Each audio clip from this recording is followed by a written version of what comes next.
नमस्कार दोस्तों, मैं हूं हरीश रावल और आप देख रहे हैं 7-11 न्यूज और अमर मंथन खबर। चुनावी मौसम है। बीजेपी की पहली लिस्ट जारी हुई है, दूसरी जारी करने से कतरा रही है। पहली पर इतना बवाल मच गया तो सोचिए दूसरी पर क्या होगा। और कांग्रेस की भी पहली लिस्ट जारी हो गई है और दूसरी लिस्ट में अभी देरी हो रही है। हो सकता है आज रविवार रात को शायद कांग्रेस आज दूसरी लिस्ट जारी कर दे, वरना सोमवार को लिस्ट जो है जारी हो जाएगी, क्योंकि कांग्रेस और आप में 4+1 का एक समझौता होने जा रहा है, जिसके तहत 5 सीटें जो है कांग्रेस आम आदमी पार्टी को देने जा रही है। लेकिन इधर करनाल के अंदर सीएम सिटी जिसे कहा जाता था, लेकिन अब नहीं रहा, क्योंकि दोनों ही मुख्यमंत्री लगभग करनाल से जा चुके हैं। एक सेंटर में मिनिस्टर हैं और दूसरे जो अब लाडवा से चुनाव लड़ेंगे। लेकिन करनाल में भीतरी घमासान से भाजपा सियासत में उबाल आया हुआ है। आप सुनिए कि किस तरह का उबाल है। आखिर करनाल में भाजपा प्रत्याशी जगमोहन नंद का क्या होगा, क्योंकि लगातार बगावती तेवर सामने आ रहे हैं। आज भारतीय जनता पार्टी के पूर्व जिलाध्यक्ष अशोक सुखीजा ने भी आज बगावत के सुर छेड़ दिए और उन्होंने कहा कि सोमवार को वह अपने कार्यकर्ताओं की मीटिंग बुलाएंगे और ये जो जगमोहन आनंद नाम का जो प्रत्याशी करनाल की जनता पर थोपा गया है, इसे करनाल की जनता कभी स्वीकार नहीं करेगी। आज उन्होंने बड़े गंभीर आरोप भी लगाए। यही नहीं, प्रधानमंत्री और मुख्यमंत्री यानी कि पूर्व मुख्यमंत्री मनोहर लाल खट्टर और मौजूदा मुख्यमंत्री नायब सिंह सैनी को भी उन्होंने आज कटखड़े में खड़ा कर दिया। अब सवाल यह है कि अशोक सुखीजा सोमवार को कार्यकर्ताओं की मीटिंग के बाद क्या ऐलान लगे। लेकिन हालांकि सूत्र खबर दे रहे हैं कि अंदर खाते अशोक सुखीजा जो है चुनावों की तैयारी में जुटे हुए। इधर दूसरी खबर यह है कि मेयर रेणुबाला गुप्ता अभी भी भाजपा से नाराज हैं। शनिवार रात को करीब 10 बजे मुख्यमंत्री नायब सिंह सैनी करीब 1.5 घंटे तक मेयर रेणुबाला गुप्ता के निवास पर रहे। उनको मनाने के पूरे प्रयास किए गए। वहां जिलाध्यक्ष योगेंद्र राणा के अलावा कई भाजपा कार्यकर्ता थे। उन्होंने लंबी बातचीत मेयर रेणुबाला गुप्ता और भाजपा के कोषाध्यक्ष ब्रिज गुप्ता से की। लेकिन अभी फिलहाल मेयर रेणुबाला गुप्ता ने भाजपा की मदद करने पर सवालिया निशान लगा दिया है। उन्होंने सीएम से साफ कहा कि 10 तारीख को उन्होंने अपने कार्यकर्ताओं की एक बैठक बुलाई है। इसके बाद वह अपने कार्यकर्ताओं के इशारे पर या उनकी हां या ना पर ही कोई आपको जवाब दे पाएंगे। इस बीच आज रविवार शाम को केंद्रीय मंत्री मनोहर लाल भी पूर्व मेयर रेणुबाला गुप्ता और उनके पति ब्रिज गुप्ता को मनाने आज पहुंच गए। आज ब्रिज गुप्ता का जन्मदिन भी था। कई भाजपा नेताओं ने उन्हें बधाई भी दी। लेकिन फिलहाल भाजपा के लिए उनकी जुबान पर कड़वाहट जारी है। उन्होंने आज केंद्रीय मंत्री मनोहर लाल को भी वही जवाब दिया जो उन्होंने बीती रात शनिवार को मुख्यमंत्री नायब सिंह सैनी को दिया था। अब सवाल यह उत्पन्न हो रहा है कि क्या मेयर भाजपा के चुनावों का बहिष्कार करेंगी या घर बैठ जाएंगी या खुद चुनाव लड़ेंगी। इस पर फिलहाल सवालिया निशान लगा हुआ है। इसके लिए आपको 10 तारीख तक का इंतजार करना होगा। लेकिन ये भाजपा के लिए करनाल में आखिर स्थिति पैदा क्यों हो रही है, ये भी अपने आप में बड़ा सवाल है। इस तरह के प्रयास नीलोखेड़ी में भी हुए, लेकिन अभी तक कोई भी दूसरा भाजपा का कोई चुनावी उम्मीदवार फिलहाल सामने नहीं आया है जिसने ताल ठोक कर कह दिया हो कि वह भगवान दास कबीरपंथी के खिलाफ जोर जमाइश चुनावी मैदान में करेगा। लेकिन पूर्व मेयर का भाजपा से रूठना और इस बात पर टिके रहना कि जगमोहन नंद को आखिर टिकट क्यों दिया गया, यह समझ से बिल्कुल परे की बात है कि आखिर जगमोहन आनंद से इतनी नाराजगी पूर्व मेयर रेणुबाला गुप्ता की क्यों है। क्योंकि मैं आपको ये भी बता दूं कि बीते लोकसभा चुनावों में दोनों ही नेताओं ने इकट्ठे मिलकर मनोहर लाल का चुनाव लड़ा था और मनोहर लाल खट्टर का जब करनाल उपचुनाव था तब भी मेयर रेणुबाला गुप्ता ने जगमोहन आनंद के साथ ही मिलकर यह चुनाव लड़ा था। लेकिन हैरानी इस बात की भी है कि भाजपा के पूर्व जिलाध्यक्ष अशोक सुखीजा जगमोहन नंद के घर तब उनका मुंह मीठा कराने पहुंचे थे जब उनकी टिकट भाजपा ने डिक्लेयर की थी। लेकिन ऐसा क्या अचानक हुआ कि अशोक सुखीजा भी मेयर रेणुबाला गुप्ता की तरह रूठ गए। देखिए 7-11 न्यूज की और अमर मंथन खबर की यह विशेष रिपोर्ट। आप इसे ध्यान से सुनिए और कमेंट बॉक्स पर जाकर अपने कमेंट्स कीजिए। हम आपको पल पल की राजनीति से जुड़ी हुई अंदर और बाहर की खबर अपने विश्लेषण में देंगे। यह हमारा विश्लेषण सुनिए और इस खबर को लाइक करने के साथ साथ शेयर जरूर कीजिए। देख रहे हैं, चलिए मैं हूं हरीश चावला और आपको समझाते हैं करनाल में आए बीजेपी पर सियासी संकट के विश्लेषण के बारे में। आप इसे ध्यान से सुनिए और इसको लाइक करने के साथ शेयर कीजिए और कमेंट बॉक्स में जाकर अपनी राय भी दीजिए। अब जो भाजपा पर सियासी संकट है उसका हम विश्लेषण आपके सामने रख रहे हैं। करीब 10 साल तक मुख्यमंत्री सीट का दर्जा हासिल करने वाली करनाल सीट पर भाजपा पर संकट अभी भी बरकरार है। शनिवार की देर रात प्रदेश के मुख्यमंत्री नायब सैनी भाजपा उम्मीदवार जगमोहन आनंद को टिकट दिए जाने से नाराज चल रही करनाल की पूर्व मेयर और भाजपा नेत्री रेणुबाला गुप्ता को मनाने उनके निवास पर पहुंचे थे। इसके साथ साथ कल रविवार को मनोहर लाल खट्टर जो केंद्रीय मंत्री हैं वो भी वहां पहुंचे थे। मुख्यमंत्री करीब 1 घंटा मेयर के निवास पर रहे मगर जगमोहन आनंद को नाम पर मेयर नहीं मानी। मुख्यमंत्री को यहां तक तर्क दिए गए कि यदि भाजपा जगमोहन आनंद की बजाय किसी और पंजाबी उम्मीदवार को चुनावी टिकट दे देती तो भाजपा चुनाव जीत जाती।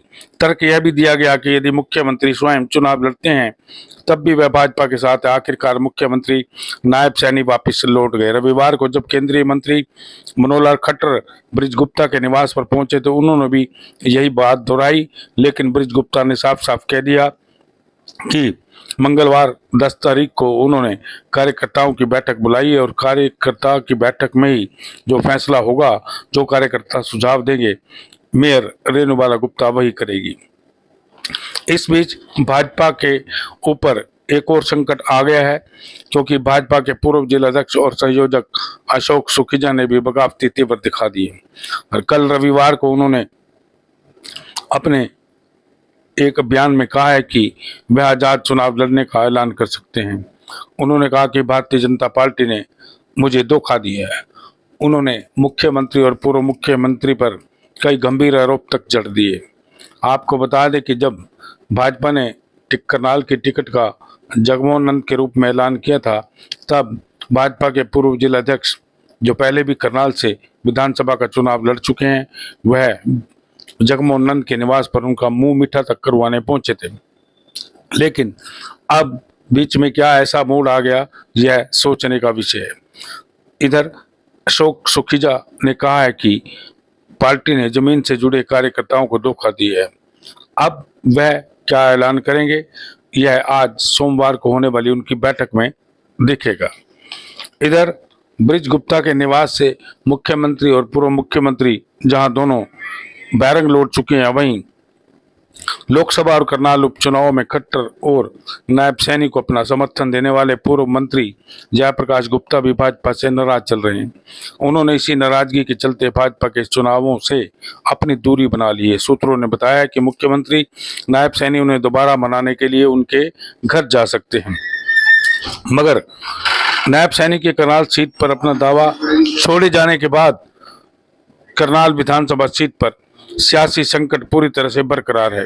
पूर्व मेयर रेणुबाला गुप्ता और उसके पति ब्रिज गुप्ता ने इस चुनाव में भाजपा से यदि दूरी बनाई तो भाजपा के लिए करनाल में सियासी मुश्किलें और बढ़ जाएंगी। हालांकि पूर्व मेयर रेणुबाला गुप्ता ने रविवार को अपने समर्थकों की एक बैठक बुलाई थी, मगर मुख्यमंत्री और पूर्व मुख्यमंत्री के पहुंचने के बाद फिलहाल वो बैठक टल गई है। अब वो बैठक जो है मंगलवार यानी कि 10 सितंबर को होगी, क्योंकि मुख्यमंत्री ने इसका हल निकालने के लिए, हालांकि मुख्यमंत्री को 3 दिन का समय दिया गया है। भाजपा प्रत्याशी जगमोहन आनंद 11 सितंबर को अपना नामांकन भी दाखिल करने वाले हैं। इससे पहले ही भाजपा को इसका हल निकालना होगा, वरना पूर्व मेयर रेणुबाला गुप्ता कोई बड़ा फैसला ले सकती है। पिछले कई सालों से भाजपा कार्यकर्ता भाजपा की सत्ता होने के बावजूद मायूस रहा है। मनोहर लाल के मुख्यमंत्री रहते करनाल में भाजपा कार्यकर्ताओं की कोई सुनवाई तक नहीं हुई। कार्यकर्ता बार बार इस बात की दुहाई तत्कालीन मुख्यमंत्री मनोहर लाल को देते रहे, मगर मनोहर लाल वायदा तो करते रहे मगर काम किसी भी छोटे से भाजपा कार्यकर्ता का भी नहीं किया। आखिरकार धरातल पर भाजपा के लिए काम करने वाले कार्यकर्ताओं ने संगठन से दूरी बना ली और घर बैठ गए। मनोहर लाल के सांसद बनने और नायब सैनी के मुख्यमंत्री बनने के कुछ दिन दोनों के बीच माहौल हालांकि स्वादपूर्ण रहा था, लेकिन अब बताया जा रहा है कि पूर्व मुख्यमंत्री और मुख्यमंत्री के बीच भी किसी मुद्दे को लेकर तल्खी बन गई है। नायब सैनी फ्री हैंड होकर काम करना चाहते थे, जबकि मनोहर लाल अपने अंडर वो कार्य करवाना चाहते थे। नायब सैनी खुद करनाल से चुनाव लड़ना चाहते थे। उन्होंने पिछले दौरे के दौरान जब मुख्यमंत्री करनाल में जन समर्थन रैली करने पहुंचे थे, तब उन्होंने मीडिया के समक्ष ही करनाल में चुनाव लड़ने का दावा ठोक दिया था, मगर कुछ समय बाद ही मुख्यमंत्री के मीडिया एडवाइजर जगमोहन नंद द्वारा यह बयान भी जारी करवाया गया था कि मुख्यमंत्री नायब सैनी हाईकमान द्वारा तय की जाने वाली सीट से ही चुनाव लड़ेंगे। अब इसका सीधा सीधा अर्थ क्या लगाया जा सकता है? राजनीतिक धरातल पर आप भी समझदार हैं, आप ही इसका नतीजा निकाल लीजिए कि पूर्व मुख्यमंत्री मनोहर लाल स्वयं यह नहीं चाहते थे कि नायब सैनी करनाल से दोबारा विधानसभा चुनाव लड़ें। पूर्व मेयर रेणुबाला गुप्ता को तो वायदा तक किया था, मगर चुनावी टिकट जगमोहन नंद को मिला। तभी पूर्व मेयर अब कह रही हैं कि भाजपा ने कैसे उम्मीदवार को चुनावी टिकट दिया जो बेहद कमजोर है। इधर भाजपा प्रत्याशी जगमोहन नंद के समर्थकों का कहना है कि जगमोहन नंद धरातल से जुड़े कार्यकर्ता और पिछले कई वर्षों से पार्टी को मजबूत बनाने का कार्य कर रहे हैं। उन्होंने कभी चुनावी टिकट मांगा ही नहीं, मगर भाजपा ने उनकी ईमानदारी और निष्ठा को देखते हुए यह चुनावी टिकट दिया है। जगमोहन नंद के समर्थकों का यह भी कहना है कि भाजपा प्रत्याशी बेदाग छवि के ईमानदार कार्यकर्ता है। उनकी लगातार मेहनत से यहाँ भाजपा मजबूत हुई है। करनाल में मनोहर लाल खट्टर की 2 बार तथा नायब सैनी की जीत में उनका ही बड़ा योगदान रहा है।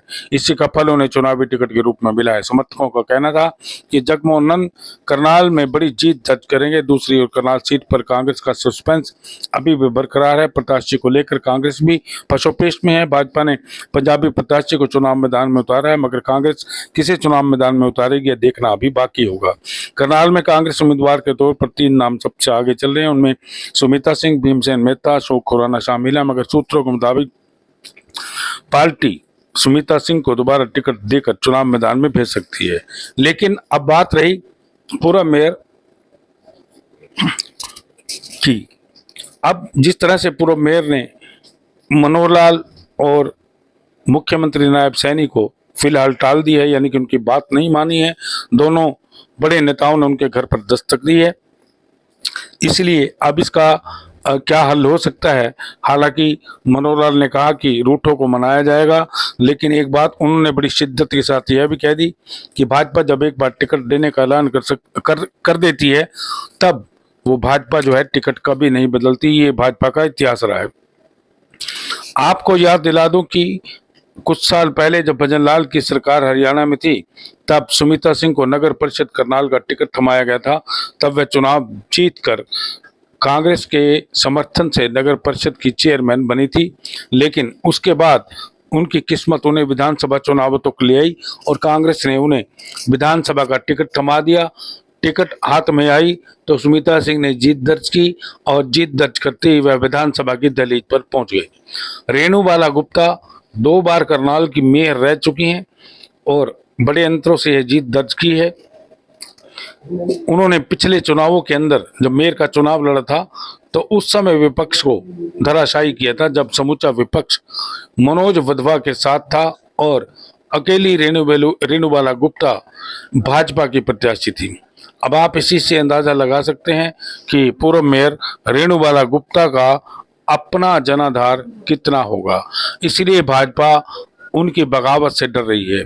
दरअसल अब मेयर रेणुबाला गुप्ता को लगता है कि यदि उन्होंने चुनाव नहीं लड़ा तो उनकी आगे की राजनीति पूरी तरह से ठप हो जाएगी, यानी कि करीब 5 साल तक उन्हें घर बैठना पड़ेगा। फिलहाल हरियाणा में चुनाव होने के बाद मेयर के चुनाव कब होंगे ये भी अभी पूरा पक्का पता नहीं है।